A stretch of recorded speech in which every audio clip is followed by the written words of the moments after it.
Imagine un instant. Beaucoup d'Américains ont l'impression que le marché de l'emploi ralentit un peu. Mais quand on regarde ce qui se passe réellement, la situation est bien plus sombre. Les rapports officiels donnent une illusion de stabilité, alors qu'en coulisses, le système du travail s'est déjà fissuré de toutes parts.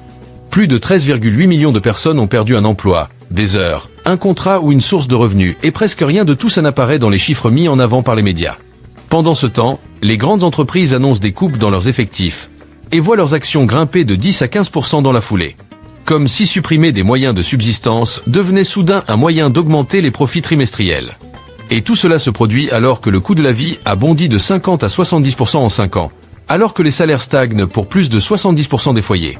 On n'est pas face à un simple ralentissement, c'est une véritable démolition contrôlée du cœur de la main-d'œuvre américaine. Et les licenciements dont on entend parler, Amazon et ses 14 000 suppressions de postes, UPS et ses 48 000 postes en moins, Verizon et ses 13 000 départs, ou encore Target qui réduit ses équipes, ne sont que la partie visible du problème. Ce que le public voit dans les titres de presse ne représente qu'une petite portion du choc réel. Les coupes annoncées publiquement ne couvrent qu'environ 10% des pertes de travailleurs qui frappent le pays. Le reste se produit discrètement, par des méthodes qui contournent totalement les procédures légales et échappent à toute couverture médiatique. Car le danger ne réside pas dans ce qui est dit, mais dans ce qui reste invisible.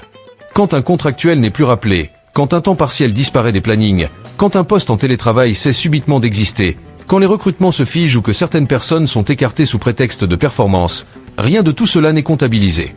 En additionnant toutes ces suppressions silencieuses, on dépasse largement les 13,8 millions de travailleurs écartés. Ce n'est plus un marché qui se dégrade, c'est un système qui s'érode volontairement. C'est justement cet écart entre ce que racontent les chiffres officiels et ce que vivent les gens qui explique pourquoi tant d'Américains ressentent la crise bien avant que les économistes ne l'admettent. On a pu voir, par exemple, des rapports annonçant 119 000 emplois créés en septembre, alors que la majorité de ces postes ont été occupés par des personnes ayant déjà un emploi. Ceux qui sont réellement sans travail, eux, disparaissent complètement des radars. Et pendant ce temps, les entreprises réduisent les heures, retirent des avantages, abaissent les grilles de salaire ou réassignent les salariés à des postes moins rémunérés. Rien de tout cela n'est classé comme un licenciement, mais l'impact sur les finances des ménages est exactement le même. C'est devenu une stratégie parfaitement rodée. Amazon réorganise ses équipes depuis des années et pourrait supprimer jusqu'à 600 000 emplois d'ici 2033. UPS a adopté un modèle beaucoup plus léger, effaçant près de 50 000 postes en seulement un an. Verizon a éliminé 13 000 fonctions, tout en présentant l'opération comme une simple restructuration, et cela malgré des revenus records. Aucune de ces entreprises ne se contente de licenciements massifs visibles. Elles préfèrent les réductions progressives, discrètes, qui passent sous le radar. Une méthode idéale. Les coupes cachées améliorent l'efficacité sans ternir l'image publique, et les licenciements visibles donnent un coup de pouce immédiat à l'action en bourse. C'est ainsi qu'on construit un marché du travail qui semble robuste sur le papier, alors qu'il s'effondre dans la réalité.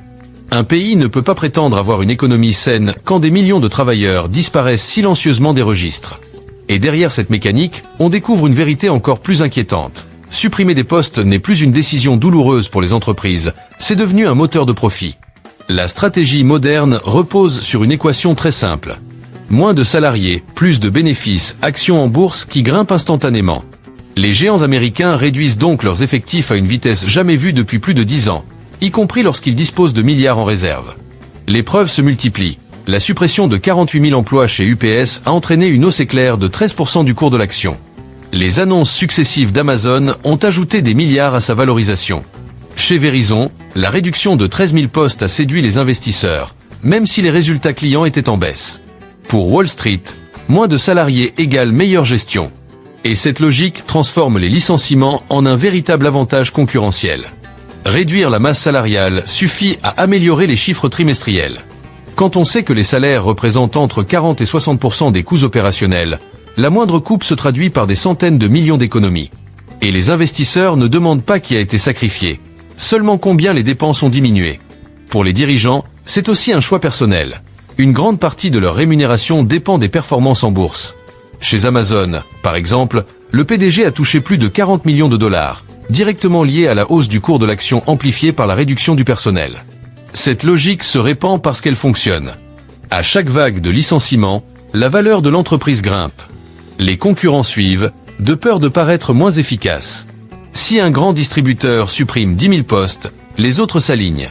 Si un géant de la logistique efface des dizaines de milliers d'emplois, ses rivaux n'ont plus le choix. Résultat, ce n'est plus l'économie réelle qui dicte les décisions, mais la mécanique financière. Les entreprises licencient de manière anticipée, non parce que la demande baisse, mais parce que les investisseurs attendent toujours plus de marge. On ne leur demande plus d'innover, de créer ou d'améliorer leurs produits. On leur demande d'ajuster les effectifs, encore et toujours. Et c'est là que les choses deviennent vraiment inquiétantes. Car lorsque les suppressions d'emplois deviennent une stratégie de profit à part entière, l'effondrement de la main-d'œuvre n'est plus un dommage collatéral, c'est le modèle économique. Alors une question se pose, qui sont les premiers touchés? Et la réponse est claire, le cœur même de la main-d'œuvre. Les salariés expérimentés, les travailleurs plus âgés, les diplômés, ceux qui représentaient autrefois la stabilité. Aujourd'hui, beaucoup d'entreprises les considèrent non plus comme une richesse, mais comme un coût trop élevé. Supprimer un employé expérimenté peut représenter l'équivalent de 2 ou 3 salaires d'entrée de gamme. Le choix devient vite évident pour les directions. Cette sélection brutale n'a rien d'anecdotique, elle est devenue systémique. Les algorithmes de recrutement privilégient désormais le coût plutôt que la compétence. Certains outils utilisés par de grandes entreprises, comme les filtres automatisés de Workday, ont même été accusés, dans des procès fédéraux, d'écarter les candidats de plus de 40 ans. C'est presque une catégorie entière de travailleurs qui disparaît des radars.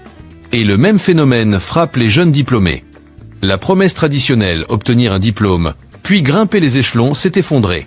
Au Royaume-Uni, 1,2 million de nouveaux diplômés se battent pour seulement 17 000 postes.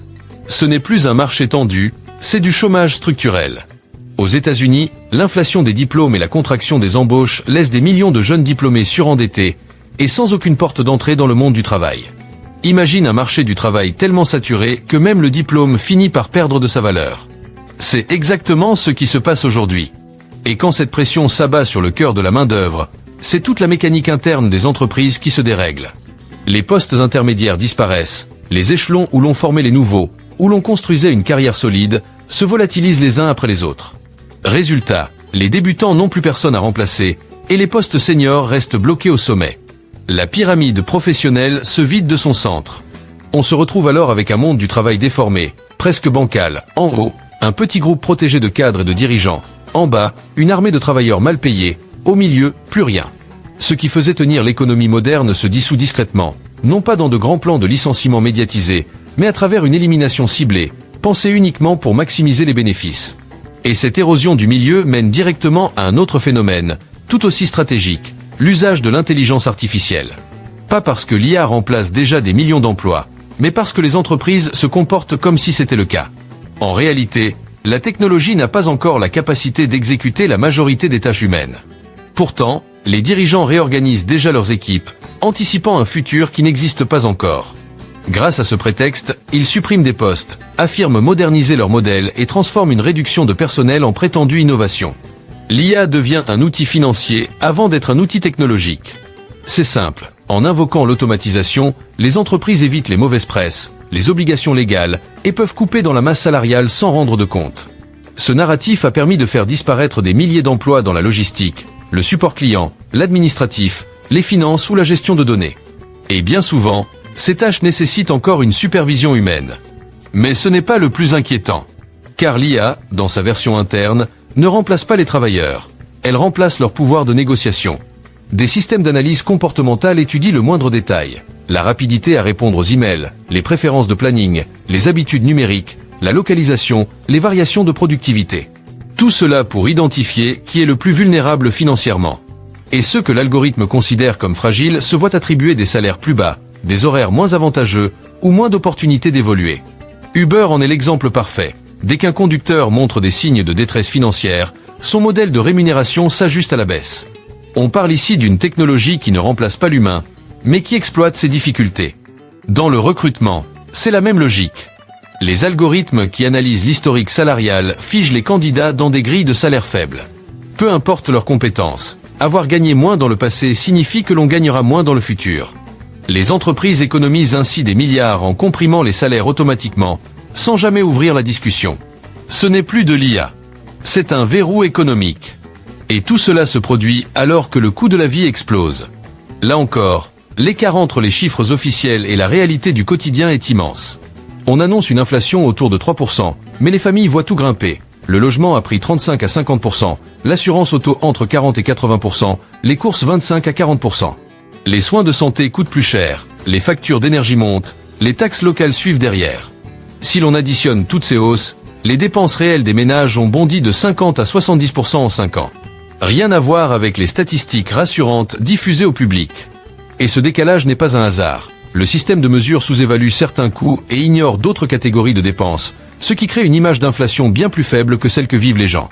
Pendant ce temps, les entreprises pratiquent la shrinkflation, les frais cachés, les services réduits, des hausses déguisées qui n'apparaissent nulle part dans les données officielles. Pour certaines multinationales, provoquer artificiellement la rareté est même devenu une stratégie rentable. Le résultat, c'est que pendant que les salaires sont artificiellement compressés, les dépenses s'envolent. Même les salariés qui conservent leur emploi reculent financièrement. Quelques pourcentages d'augmentation ne suffisent plus. Le logement, à lui seul, absorbe toute la hausse. Pour beaucoup, il ne reste plus rien pour épargner, et les dettes deviennent une nécessité. Face à cette équation impossible, un nouvel effet se généralise, la multiplication des emplois. De plus en plus d'Américains cumulent 2, parfois 3 travails, non pas pour s'offrir un confort supplémentaire, mais simplement pour rester à flot. Ce n'est plus une stratégie pour améliorer son train de vie. C'est un mécanisme de survie. Aujourd'hui, environ 5,5% des travailleurs occupent plusieurs emplois, un chiffre qui monte chaque année. Pendant la pandémie, le phénomène s'est calmé, puis il est reparti à la hausse jusqu'à atteindre les niveaux de la crise de 2008. Les rapports officiels eux-mêmes confirment ce basculement. Une grande partie des nouveaux postes créés récemment n'ont pas été attribués à des chômeurs, mais à des personnes qui avaient déjà un travail. Autrement dit, créer un emploi signifie de plus en plus ajouter un deuxième emploi à quelqu'un. Et ces nouveaux postes se trouvent principalement dans des secteurs précaires, restauration, hôtellerie, commerce, aide à la personne. Des domaines où les horaires sont instables, les salaires bas et les avantages quasi inexistants. Ceux qui travaillaient autrefois dans l'industrie, la logistique ou les services administratifs se retrouvent à enchaîner des missions éparpillées, sans jamais gagner en stabilité. Une soirée par-ci, un week-end par-là, mais jamais assez pour se projeter. Et cette pression ne fait que s'accentuer à mesure que l'économie se fragilise. Les petits boulots saisonniers, qui servaient autrefois de planche de secours pour les familles en difficulté, sont en train de disparaître à vue d'œil. Dans le commerce, les offres ont chuté de plus de 20% en un an. Résultat, pour un poste qui se remplissait autrefois en quelques jours, des centaines de candidats se battent désormais pour décrocher une simple place. Comme ces opportunités se raréfient, beaucoup se retrouvent contraints d'enchaîner plusieurs emplois juste pour rester à flot. À cela s'ajoute un autre problème, l'endettement. Avec des taux de carte de crédit qui dépassent les 20%, emprunter pour compenser un manque de revenus n'est plus une solution. Tout s'empile, dettes, dépenses, heures de travail. Et au final, les revenus stagnent, voire diminuent. Cette économie à 2 emplois n'a rien d'un signe de force. C'est l'indicateur clair d'un système qui craque. Quand il faut doubler sa charge de travail juste pour maintenir un niveau de vie déjà en recul, ce n'est pas le marché du travail qui avance, c'est lui qui s'autodévore. Et cette dérive nous mène directement vers une nouvelle rupture, l'effondrement du travail saisonnier. Pendant des décennies, les embauches de fin d'année jouaient le rôle de dernier coussin de sécurité. Elles permettaient à des millions de foyers de combler un manque, de rembourser un peu de dette et de passer l'hiver sans sombrer. Aujourd'hui, cette bouée de sauvetage a coulé. Les chiffres le montrent clairement. L'an dernier, on comptait plus de 440 000 embauches pour la période des fêtes. Cette année, les projections tombent entre 260 000 et 360 000. Une chute si brutale qu'elle ressemble à ce que l'on observe en pleine récession. Et ce n'est pas un simple ralentissement, c'est une fracture. Le commerce de détail, par exemple, a vu ses annonces diminuer de 22% en 12 mois. Ce n'est pas que les candidats manquent, c'est même l'inverse. Pour un poste de caissier, des dizaines, parfois des centaines de personnes se présentent. Autrement dit, le travail saisonnier est devenu un champ de bataille. Les familles qui comptaient sur un emploi temporaire pour financer les fêtes se heurtent à une réalité simple, les postes ne sont plus là, ou disparaissent en quelques heures. Et les entreprises ne réduisent pas les embauches par hasard. Elles anticipent un ralentissement des dépenses, tentent d'alléger leurs coûts, et s'appuient de plus en plus sur l'automatisation. Les caisses automatiques, les logiciels de gestion de stock et les équipes réduites éliminent des milliers de jobs temporaires. Même dans les zones habituellement très fréquentées, les magasins préfèrent se débrouiller avec leur personnel actuel plutôt que d'engager pour quelques semaines. La tendance dépasse largement le commerce. Les sociétés de livraison réduisent leurs tournées saisonnières. Les petits commerces, dépendants du trafic de fin d'année, ne recrutent plus du tout. Certains magasins de jouets, même dans des régions aisées comme Washington DC, ont reporté les embauches à cause des hausses de tarifs et du recul de la demande. Or, le travail saisonnier était la dernière source stable de revenus d'appoint pour des ménages déjà étranglés par la hausse des prix et des salaires compressés. Sa disparition, c'est la dernière barrière qui cède entre une situation difficile et une crise ouverte. Quand même le plan B disparaît, il ne reste plus de marge. Plus d'heures supplémentaires, plus de petits contrats temporaires. Juste des horaires qui diminuent, des salaires qui stagnent et une stabilité qui se délite. Et quand ce tampon disparaît, une autre conséquence se met en place, presque mathématiquement. La consommation commence à se contracter. Les entreprises qui ont réduit leur masse salariale pour préserver leurs bénéfices découvrent qu'elles ont affaibli leurs propres clients. Les travailleurs qu'elles ont remplacés ou sous-payés sont les mêmes personnes censées acheter leurs produits. C'est là que naît la spirale mortelle. Les dépenses des ménages avaient déjà explosé de 50 à 70% sur les besoins essentiels. Les algorithmes de gestion des salaires maintiennent les revenus au plus bas. Les travailleurs à 2 emplois accumulent des heures, mais pas de confort financier. Dans ces conditions, tout ce qui n'est pas indispensable, voyages, restaurants, loisirs, shopping disparaît en premier.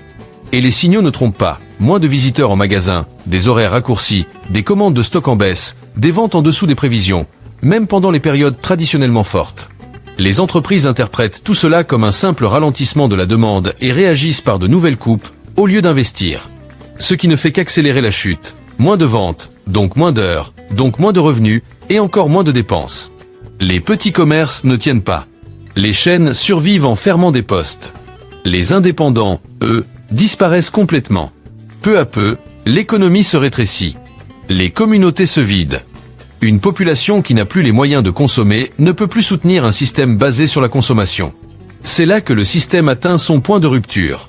Quand les entreprises ont supprimé les emplois intermédiaires, comprimé les salaires avec des algorithmes, automatisé les postes d'entrée et éliminé les emplois saisonniers, le marché du travail se retrouve incapable de faire vivre le modèle économique lui-même. Le pays arrive à un seuil étrange. Des millions de personnes ont encore un emploi, mais n'ont plus les moyens de participer réellement à la vie économique. À ce stade, la théorie économique se heurte à la réalité humaine. On ne peut pas acheter ce qu'on ne peut pas payer. On ne peut pas construire un avenir lorsqu'on n'arrive plus à couvrir le présent. On ne peut pas rester stable quand chaque dépense augmente plus vite que chaque salaire.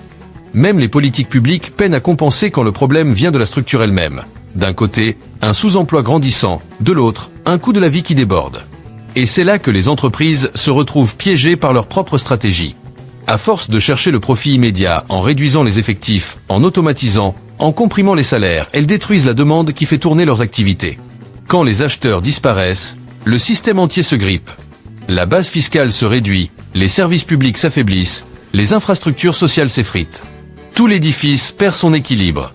Ce qui avait commencé comme une optimisation des coûts se transforme en dysfonctionnement généralisé. Une économie ne peut pas fonctionner quand ceux qui la portent n'ont plus assez pour y participer. Et le jour où une masse critique franchit ce point de non-retour, l'illusion de stabilité se dissout instantanément. Parce que le vrai danger n'est pas la disparition des emplois. Le vrai danger, c'est la disparition progressive et presque invisible du travailleur américain lui-même, effacé économiquement sous nos yeux.